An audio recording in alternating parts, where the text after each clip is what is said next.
I'm Tina Hicks, the owner and founder of Core Reaction Pilates in Huntsville, Alabama.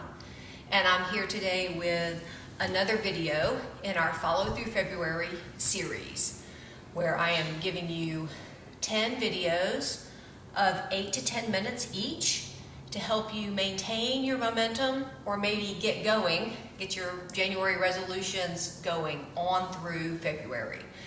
In this video, we're going to work a good bit on hip mobility and strength. You're going to need a clear spot on the floor to sit on. I have a blanket here to use as a prop. You could use a towel or something else, whatever you have around the house. And I also have a couple yoga blocks, which are readily available at most any big box store in your area. But if you don't have any blocks and you want to do this video, you could easily use a book or something else to prop a little bit. So we're going to start in this position that's called 90-90. So as the name implies, I'm going to have my front leg, my left leg out in this 90-degree position here at the knee.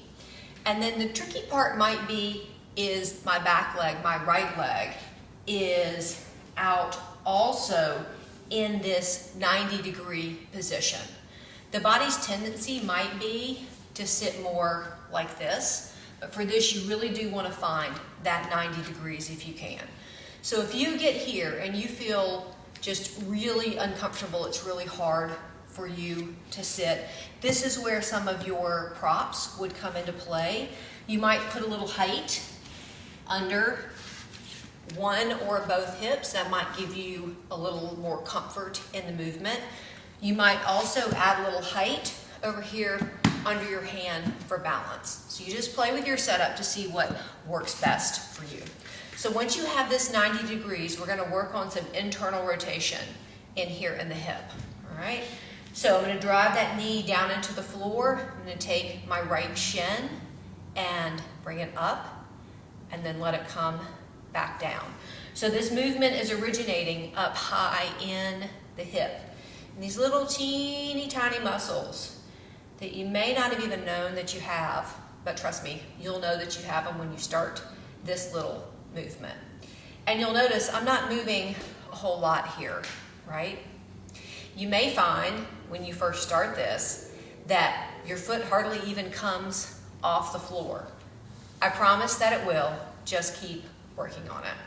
So let's do about 4 more here. You're trying to keep the rest of your body as still as possible rather than moving like so to get the leg to move. All right, you're really trying to find it here in the hip.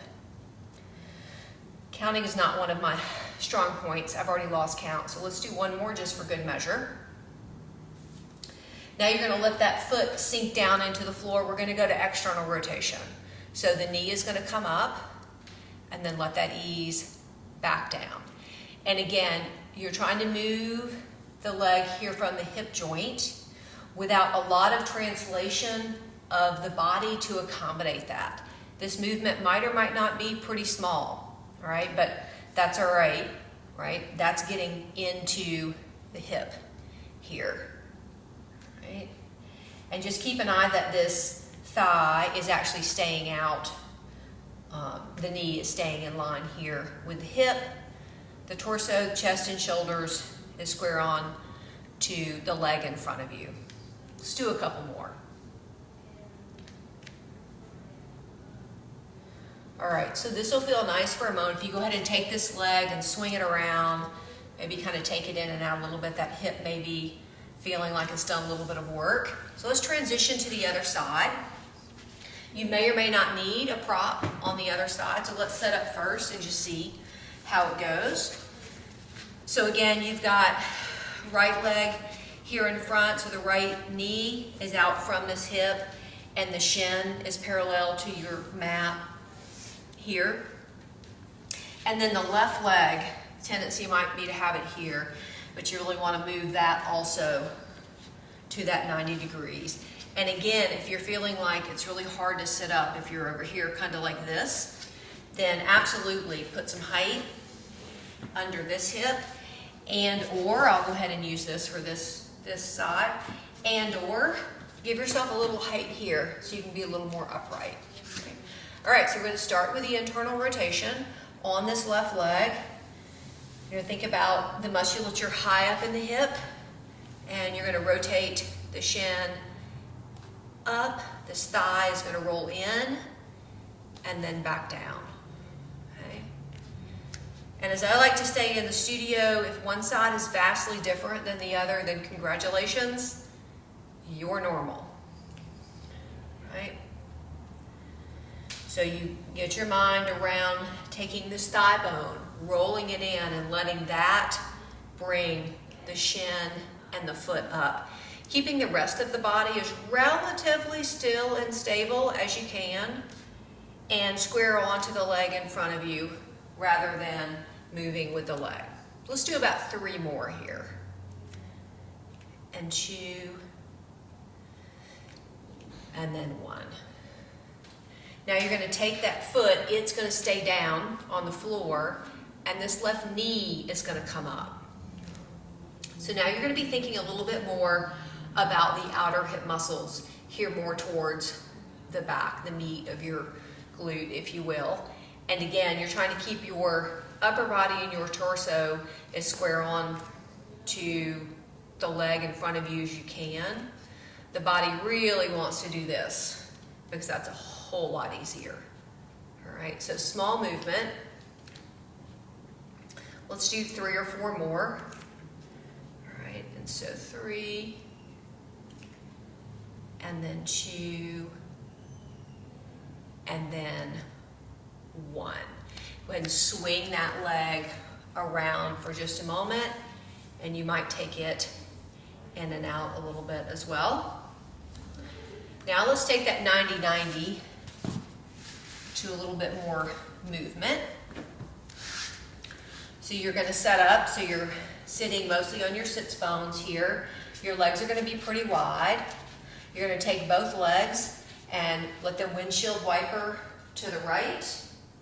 Take both legs, let them windshield wiper to the left. You will find as you do this, you start to migrate a little bit wherever you're sitting. So you want the legs to initiate this, right? If it can be easy for the upper body to start it. So in this case, the left leg is my outer leg or my top leg, however you want to look at it. So take this left leg and let that start the movement and bring the right leg through. All right, and then right leg comes up and starts the movement and brings the left leg through. Let's do a couple more each way. Keeping in mind that you will probably migrate a little bit as you do this. And then back to center. Then come back to center. Have a seat cross-legged, maybe with a little height under you if you like, and just check in with your hips. See how they feel. They're probably going to feel a little bit worked, but I guarantee you if you check in with this 90-90 position and do it even just a small amount, 3 or 4 times in a given week, or maybe a few times over the course of 2 weeks, it will get much, much easier and the movement in your hips will get much, much more fluid. So give it a try and let me know how it goes.